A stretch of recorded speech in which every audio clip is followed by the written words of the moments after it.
I was ordering groceries online yesterday when something weird hit me. I am typing my credit card number into a website, and suddenly I realize this little plastic rectangle knows more about me than some people I have known for years. Every coffee, every late night impulse buy, every subscription I forgot existed, and then my brain jumps to the opposite extreme. Somewhere out there, people are buying things with money that does not come with a name tag attached. And that one difference changes how privacy and crime work on the internet. In the next 10 minutes, I am going to show you how the dark web and Bitcoin fit together like two puzzle pieces that were made for each other. You will understand why anonymous places need a certain kind of money to function, and you will see why this pairing keeps law enforcement busy. Quick favor before we go deeper. If you like tech, explained in a way that feels obvious instead of exhausting, subscribe. I make these topics calm, simple, and useful without the panic.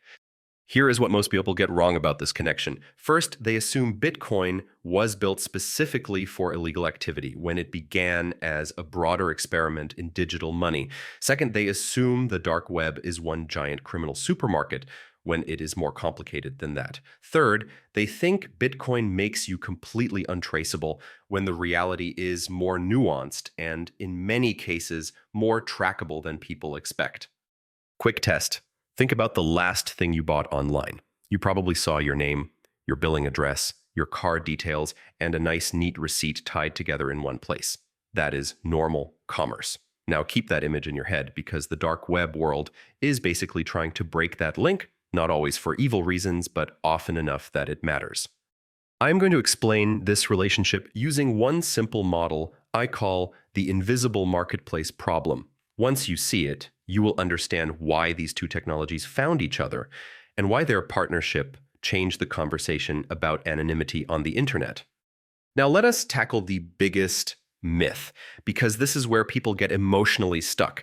Most people hear dark web and think criminals, full stop. Then they hear Bitcoin and think secret money for criminals, full stop. News stories reinforce this because raids and ransomware make dramatic headlines. It is easy to believe the entire story is just a villain origin tale. But here is the counterexample that proves the picture is bigger. The same privacy tools that can hide a criminal can also protect a journalist working under censorship. The same digital money that can be used in a crime can also be used by someone who cannot trust their local banking system, or someone trying to send money across borders when the normal system is slow or blocked. The tools are not automatically moral. The uses vary wildly. So here is the invisible marketplace problem in plain English. If you want to run a marketplace where buyers and sellers do not want to reveal their real identities, you need two things.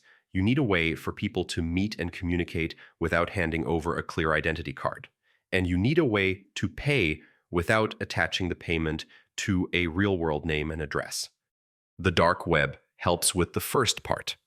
Think of the dark web as a masquerade party version of the internet. The point is not that it is magical. The point is that it is designed to reduce easy tracking. In normal browsing, your connection usually carries network information that can be used to identify or at least narrow down where it is coming from. It is not your home address, but it can act like a recognizable return label. Privacy networks try to blur that return label. Instead of going directly from you to a website in one clean line, the traffic can be routed through multiple relays, so no single point sees the full story at once. One step knows where it came from and where it goes next, but not the entire route. That is why people describe it like layers. The big idea is simple.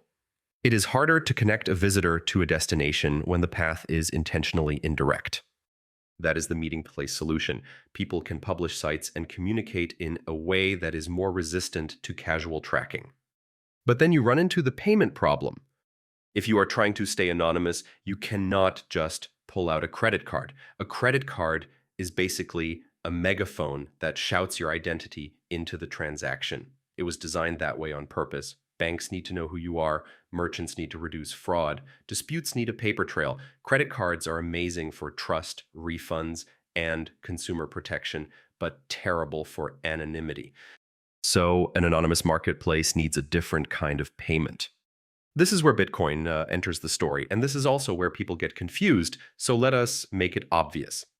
Bitcoin is like a public notebook that records transactions, But instead of names, it uses wallet addresses, which are long strings of characters. The notebook is visible, but the names are not written next to the payments. It is more like seeing that address A sent money to address B without seeing Tim sent money to Sarah.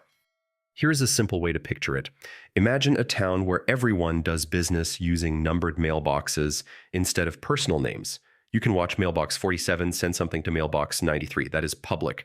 But unless you have extra information that links a mailbox number to a real person, you do not automatically know who owns which mailbox.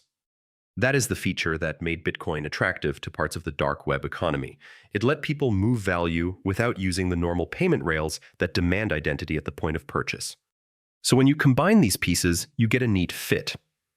The dark web can provide a place to meet and communicate with reduced identity exposure. Bitcoin can provide a way to pay that does not automatically include your legal name and billing address in the transaction itself. That is the puzzle piece relationship. Now, I need to slow you down here because this is the most important truth in this whole episode. Bitcoin is not perfectly anonymous. It is better described as pseudonymous. That means you are not using your real name, but you are using a consistent identifier. Your wallet address and the transaction history can be followed. The public notebook never forgets. If an address gets linked to a real person through a mistake, an exchange, a leak, or an investigation, the trail can suddenly become very readable. That is why you will hear about law enforcement tracking funds across the blockchain. They are basically doing pattern analysis on that public notebook. They look for clusters, flows, and links to points where people turn crypto into normal money or touch services that require identification. It is not guaranteed, it is not instant, and it is not always successful, but it is real. So the honest picture is this: Bitcoin can reduce friction for anonymous payments in some situations, but it does not guarantee invisibility. And because it leaves a permanent public trail, it can also create evidence over time. That is the irony. People call it untraceable, yet it is literally a ledger. So why is this pairing still a thing? Because the invisible marketplace problem is about default identity exposure. Credit cards are identity first. Bitcoin can be identity optional at the transaction layer, depending on how someone enters and exits the system. And the dark web can make communication and hosting less easily tracked depending on the setup. Put them together and you can build a parallel economy that does not look like the regular internet economy. And that brings us to the practical question. What does this mean for normal people who are not trying to become ghosts? It helps you understand a few things that show up in the real world.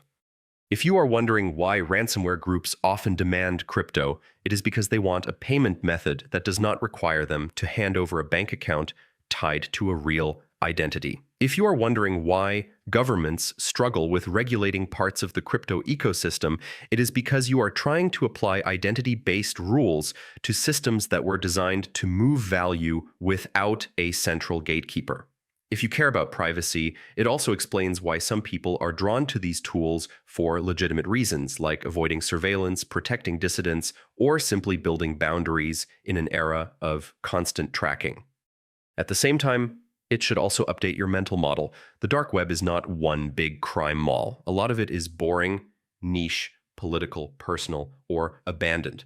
And Bitcoin is not a criminal invention. It is a technology that can be used in many ways. The uncomfortable truth is that any tool that lowers friction for privacy can also lower friction for certain crimes. That tension is not going away. Here is my simple checklist for thinking about this relationship. First, separate the tool from the use. Privacy tech is not automatically good or bad. Second, remember that perfect anonymity is rare. Most people leak identity through habits, not through one dramatic mistake.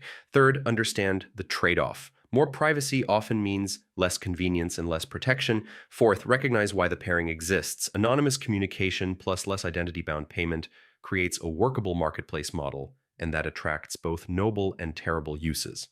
So when you hear a headline about a dark web marketplace or a crypto payment in a cybercrime case, you will not just have vibes, you will have a model.